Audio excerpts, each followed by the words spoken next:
Hello, this is Justin Williams with the Wolfpacker Podcast. I'm joined today, as always, by co-host and editor of the Wolfpacker.com, Matt Carter. And today we are going to reflect on the non-conference 2021-2022 regular season for the men's basketball team thus far. Not the most ideal start for Wolfpack fans. We will get into it, talk about what's ahead for the Pack, what went wrong during the non-conference slate, and just some things to look for the rest of the season. But before we do that, let's address some household chores for our listeners and viewers at home. Please remember to subscribe, rate, and review this podcast wherever you listen to us. Apple, Spotify, Google Play. We're also on YouTube, so please subscribe to our YouTube channel. Give this video a thumbs up and drop a comment. If you like what we do, please do all those things. It helps us out tremendously. We like to boost our numbers up, make the bosses happy. So please subscribe wherever we are. YouTube, podcast, give us thumbs up, rate us 5 stars, all that good stuff. We appreciate it. And plus, you should go to the Wolfpacker.com and take advantage of a special deal the On3 Network has going on right now. For just $1, you get a year's worth of premium subscription to the On3 Network, which includes all the great content at the Wolfpacker.com, analysis, recruiting information, premium news, content, all kinds of good stuff. You got Ryan Tice, the wrestling expert, Matt Carter, the best in the game at football recruiting. Sammy Batten's going to be coming off the bench for football recruiting here soon. Basketball recruiting, might want to be paying attention to basketball recruiting. Upcoming, season goes sour, you can always talk about the future. Basketball, women's, men's, football, everything going on. That's why you should be at thewolfpacker.com. If you call yourself an NC State fan, you need to be a member. So just for $1, year's worth subscription, go do it right now, thewolfpacker.com. All right, Matt. So the men's basketball team, we're recording this podcast coming off of the 84-70 loss to Wright State at home on December 21st. Today's December 22nd. You had a night to sleep on it.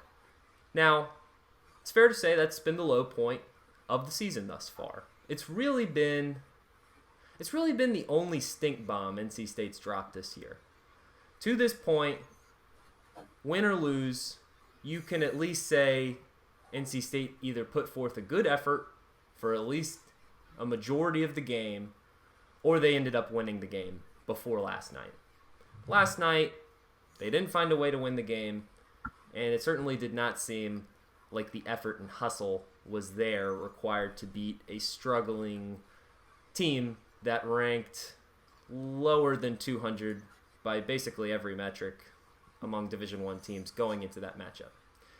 That said, if we had this podcast a week ago, Matt, I think there would be a lot of reason for optimism in this NC State team based on the performances thus far. You lose Manny Bates, your number one key player, your star center, irreplaceable guy on this roster. Really, arguably, the one player you really couldn't afford to lose. You lose him in the first minute of the regular season. You go on and you have competitive games against Oklahoma State, most recently Purdue, number one team in the country at the time. Arguably, definitely going to be a Final Four contender. Probably should have won that game. You lose in overtime to them. You lose to Louisville, a team you probably should have won down the stretch. You win the Big Ten matchup against Nebraska in 4 overtimes, a team you probably should have taken care of in regulation, but that's besides the point. You win, you beat a Power 5 opponent. But these last 2 games against Richmond and now, I'm drawing a blank on the team last night. Wright State. It's not a team that rolls off the tongue. Wright State. I don't even want to think about Wright State because that's how sour it is. Richmond, good performance. Wright State, bad performance. Matt, does last night change your opinion of this team? No, not really. It's disappointing. You can't sit here and say with a straight face that the game against Wright State. By the way, trivia question, Katie. I want to see what Justin Williams' history, as he knows he's talking to a history buff over here. Let's see if Justin Williams have a guess. Well, I think the internet lagged for a second there. So, what was your question again? Did you ask the question? This is great. So the question was, where is Wright State located?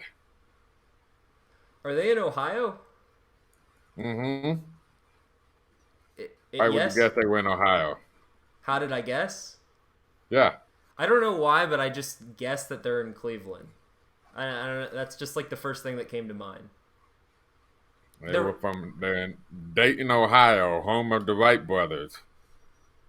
Ah, okay. And their Yeah. rival is Cleveland State, so Yeah. Ohio. It made sense. Okay. So anyway, it doesn't change my opinion. I mean, I knew the team they're going to have bad losses in the ACC. That's just the way they're built. Um, that's just the reality of the situation. Look, I thought Kevin Keith was very honest. They're a team that has 5 players that can score. One of whom, Casey Morcell, is kind of working his way back from a sprained ankle. He missed a couple of weeks. It might take him a little while to kind of get back into to being the double-digit scorer he was before the ankle injury. And the reality is that these are a lot of streaky guys, a lot of young guys. They're inexperienced. I honestly think that this is kind of to be expected. I'm with you. I went into last night thinking they have avoided the bad loss thus far, and there are a lot of people who say Richmond bad loss. It just shows that they're just kind of a casual. Not, and I say this and not trying to offend anybody. It just shows that that's more of a casual view of things. If you don't look at it, Richmond was a team that would have made the NCAA tournament 2 years ago at a pretty good seed.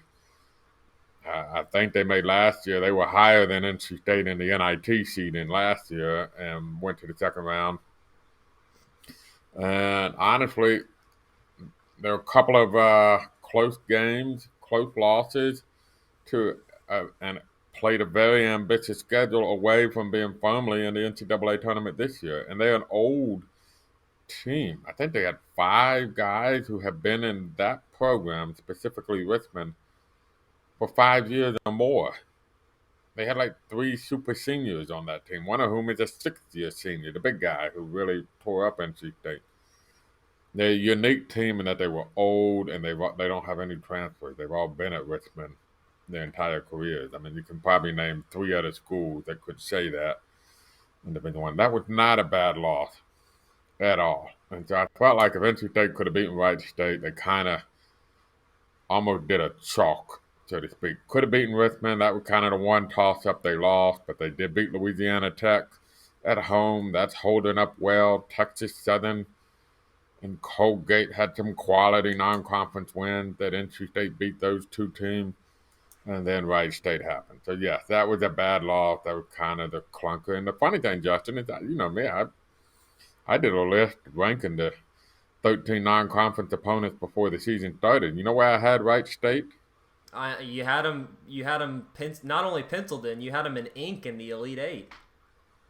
I had them top 5. They were 5th on my non-conference list of opponents for NC State. I had them ranked 5th. So if you had told me 2 months ago that they lost to Wright State, I kind of would have said, that's not surprising. The way Wright State have been a disappointment up to this point. Maybe this gets their season on track, and in a couple months we're saying, you know what, that loss to Wright State wasn't as bad as we thought it was at the time, that they just kind of caught them at the wrong time. But this is a team that's going to have its ups and downs. The ACC stinks, so you can still be an up and down team and have you won't have they're not going to have a great ACC record probably, but they can still be competitive in the ACC. And that's what you kind of look for. You want to see the growth. You want to see a team playing much better basketball in February. And that doesn't change with last night. Last night doesn't change my thought on that. I get that it was a bad loss, but you know what? Pittsburgh lost to Albany. Virginia lost to Navy and James Madison. Syracuse lost to Colgate. Pittsburgh's lost a bye game 3 times this year. Who has? Pittsburgh. Pittsburgh, yeah. Yeah. Boston College, I'm sorry, lost to Albany, who is still 300 in the net, I think, even with that win over Boston College. So Louisville just lost to Western Kentucky. Western Kentucky's not a bad team, but Louisville's not supposed to lose to Western Kentucky. Yeah, they played them on the road too, but I Yeah. know what you're saying, Matt. There's a laundry list of, I mean, John Rothstein, he tweets out every time one of these Power 5 teams loses a bye game. Mm-hmm.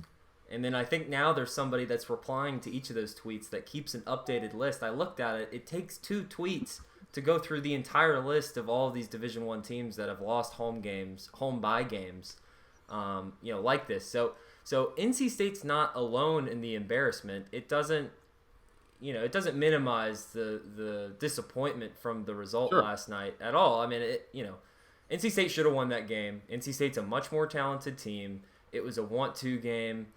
And the way you can really tell a team's energy is on the defensive end. If they're locked in, they're dialed in, they want to win that game, they are locked in every defensive possession. NC State gave Wright State way too many easy baskets last night. They were working part-time at best on the defensive end, and when Terquavion Smith was by far the most, electric player on the court last night for NC State, it's been great what he's been able to do offensively. Defensively, he's just not there yet. That's okay. It'll come. But Terquavion Smith doesn't need to be the bus driver. He's a young freshman. It's December. He shouldn't be expected to be the spark plug and the emotional leader and the scoring leader on this team. That role is for guys this year like Jericho Helms. Darion Sebron has stepped into that role. Darion Sebron, a quiet night for him last night. Mr. Double-Double. I mean, he's had a ACC Player of the Year type resume thus far. But when you lose that double-double performance from him and you lose those, 20-plus points you seemingly can count on almost every night, easy buckets at the rim. When you lose that and nobody else is shooting particularly well, then you get the result that you got last night. And it stinks because I think it takes away from a lot of positives of this team. I was telling you off air, Matt, I think last night was more symptomatic of what I expected post Manny Bates injury. I thought, to me, when Manny Bates went down, I thought it was catastrophic. I thought this is going to be ugly. I think NC State's probably going to finish towards the bottom of the ACC. That could still be true.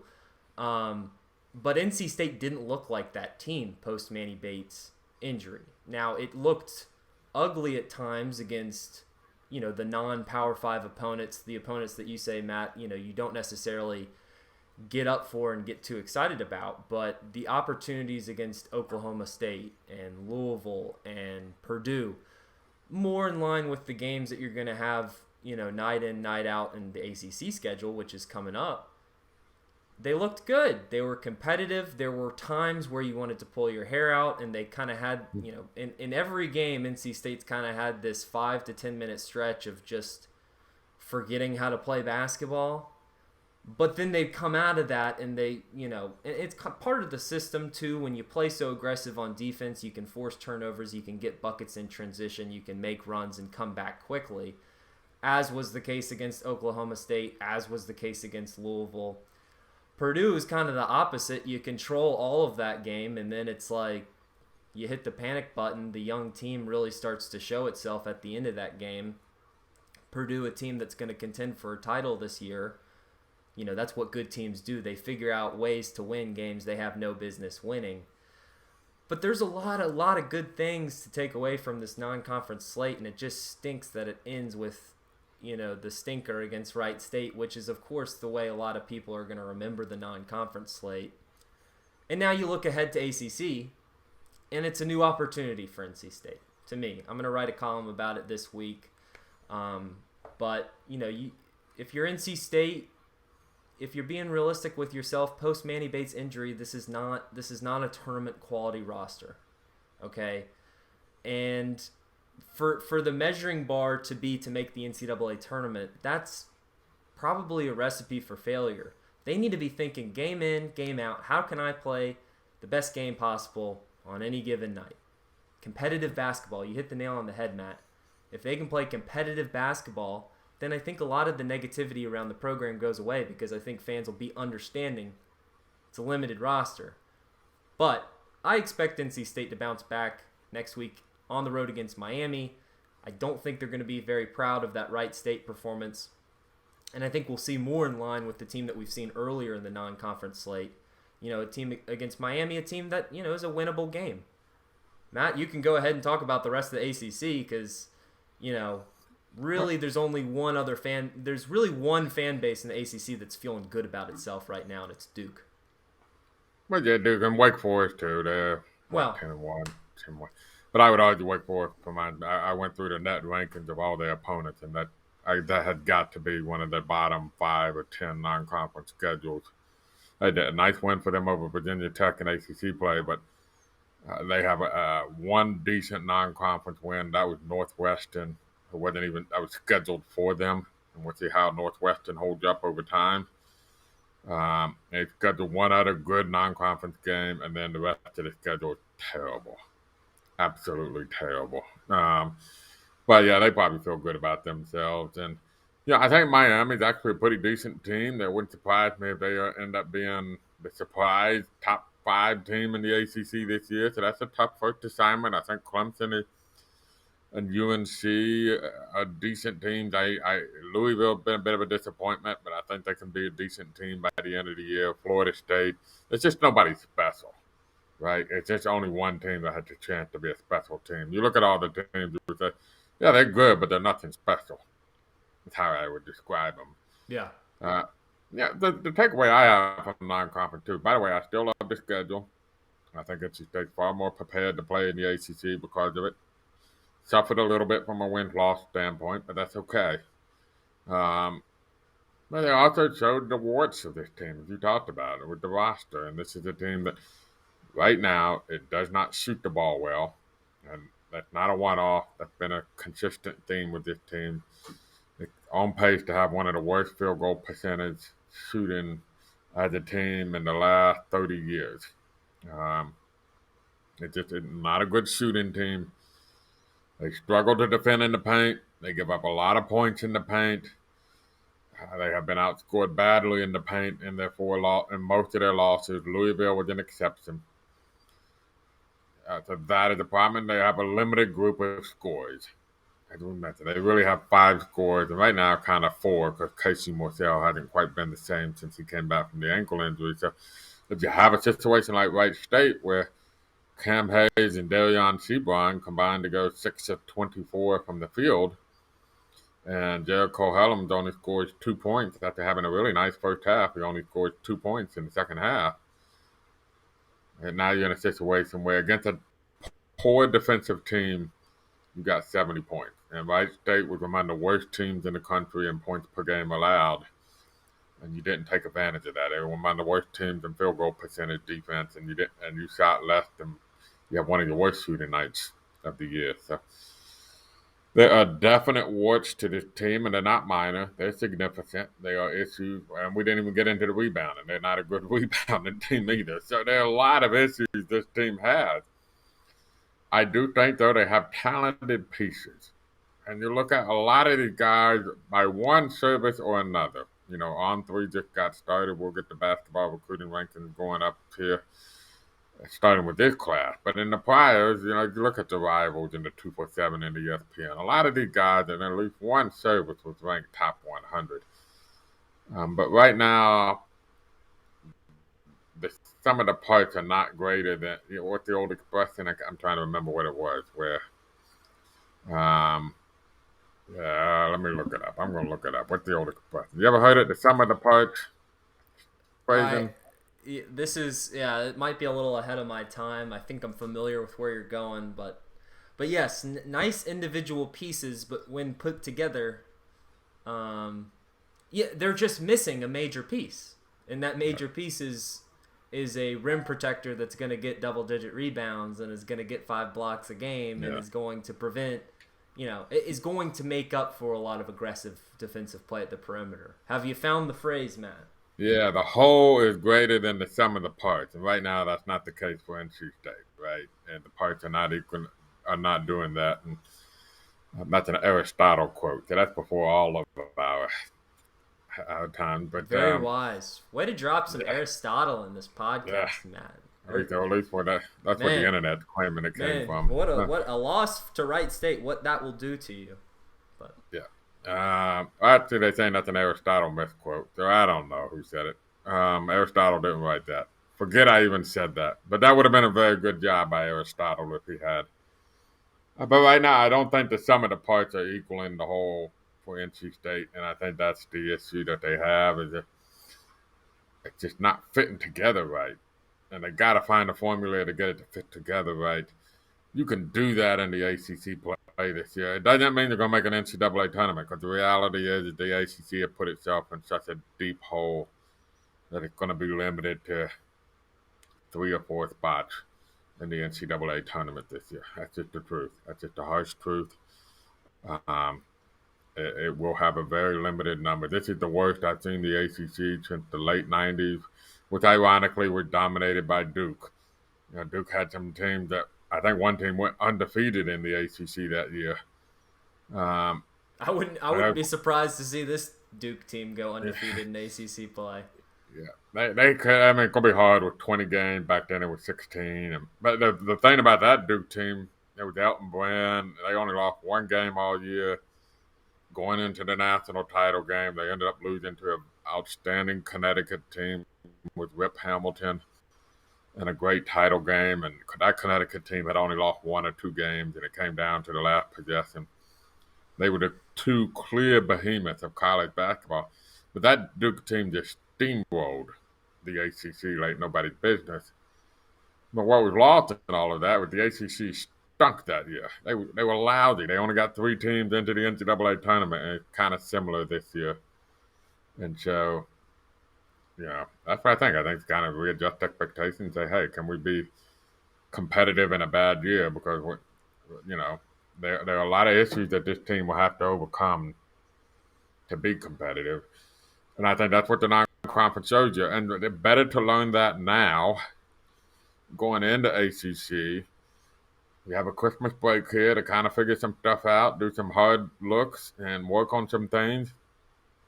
Then have played a bunch of cupcakes like Wake Forest, frankly, like NC State has done a couple of times in the past, and steamrolled it and be under an illusion that you're something that you're not. And we know what this NC State team is, and we learned a lot about this NC State team because they played a great Purdue team. They played a few really good teams that can make the NCAA tournament. And they played some really solid mid-majors that are going to probably be the top 2 or 3 seed in their respective leagues. That's good. That's smart.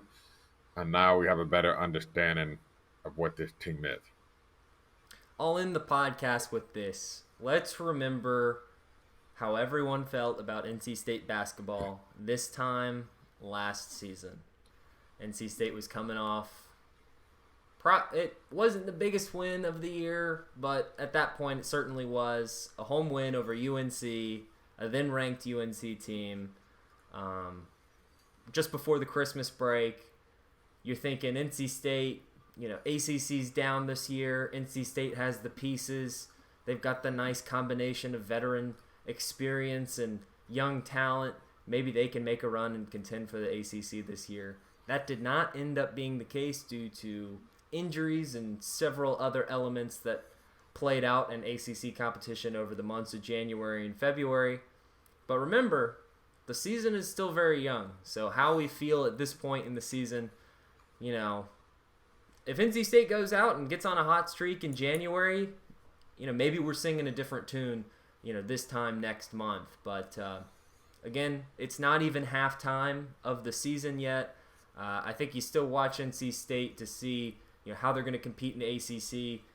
To me, every team in the ACC other than Duke is beatable for NC State. Talent-wise, NC State can stack up against a lot of teams. Are they going to be able to execute what they want to do better than the other? We will see. And hopefully PNC is going to be rocking here for some few games coming up in ACC play. I know with, the holiday break and with football season being so good, I think that's kind of stolen the thunder from the basketball team a little bit. Maybe Wolfpack Nation can help out this team a little bit, give them a home court advantage going into the months of January and February. So anyways, that'll do it. We'll have some more basketball podcasts coming up probably after the new year. So this is probably the last one of 2021. But quick reminders before you tune out here. Subscribe, rate, and review this podcast wherever you listen to us. We're on Apple, Spotify, Google Play, everywhere you listen to podcasts. Plus, you can always watch us on our YouTube channel, where you should subscribe to our YouTube channel, give this video a thumbs up, and drop a comment while you're at it. Go over to thewolfpacker.com and take advantage of the special deal the On3 Network has going on right now. For just $1, you can get a year's worth of premium subscription to the best news outlet that covers NC State athletics and also features the best beat writer in NC State athletics, Matt Carter, yours truly, right there, sitting across from me. And an future award-winning sports producer. Wow. Okay. Thank you. I've already nominated you for an Emmy. Tip of the cap. I just don't know where to send it. Okay. Maybe let's get a few more segments under my belt, and then we'll talk. But no, I already got that taken care of. You just got to tell me where to send it to. Okay. Because I don't know where to send the Emmy nomination to.